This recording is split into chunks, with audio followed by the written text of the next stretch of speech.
मसीह में मेरे प्रिय भाई बहन, आज हम सीखेंगे कि सच्चा आनंद क्या है। क्योंकि दुनिया इसको इस प्रकार से परिभाषित करती है कि ज़्यादा पैसा कमाने से हमें आनंद मिलेगा, भौतिक चीज़ों को खरीदने से हमें आनंद मिलेगा।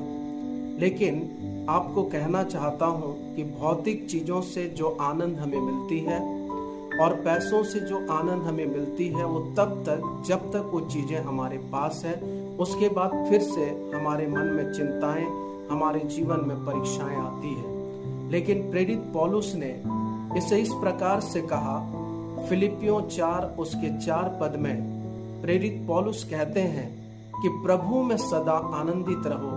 मैं फिर कहता हूँ आनंदित रहो। यहाँ पर प्रेरित पौलुस ये बताना चाह रहा है कि अगर प्रभु को हमने पा लिया तो आनंद ही आनंद है। अगर यीशु मसीह को हमने पा लिया तो जीवन में आनंद ही आनंद है। और अगर यीशु मसीह को हमने नहीं पाया और दुनिया की सारी चीजों को भी हमने पा लिया तो कोई मतलब का नहीं है। हमारा जीवन किसी भी काम का नहीं है। मैं ये नहीं कह रहा हूं कि पैसा मत कमाइए, भौतिक चीजें मत खरीदीजिए। आप खरीदिए, आप पैसा भी कमाइए, लेकिन आनंद को उसमें मत खोजिए।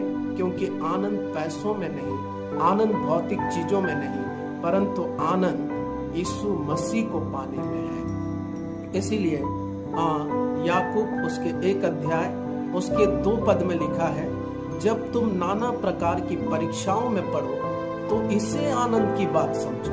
देखिए प्रभु का वचन हमें किस प्रकार से कहता है, दुखों में, मुसीबतों में, तकलीफों में और नाना प्रकार की परीक्षाओं में आनंद छिपा हुआ है। तो हमारे जीवन में अगर दुख है, मुसीबत है, तकलीफ है, परेशानी है, तो अपने जीवन में उदास मत होइए, बल्कि आप प्रभु को धन्यवाद दीजिए। क्योंकि प्रभु आपको उसी परीक्षाओं के बीच, उसी दुख के बीच में आपके जीवन को आनंद से भरने जा रहा है। परमेश्वर इन वचनों के द्वारा आप सबों को आशीष दे। God bless you all.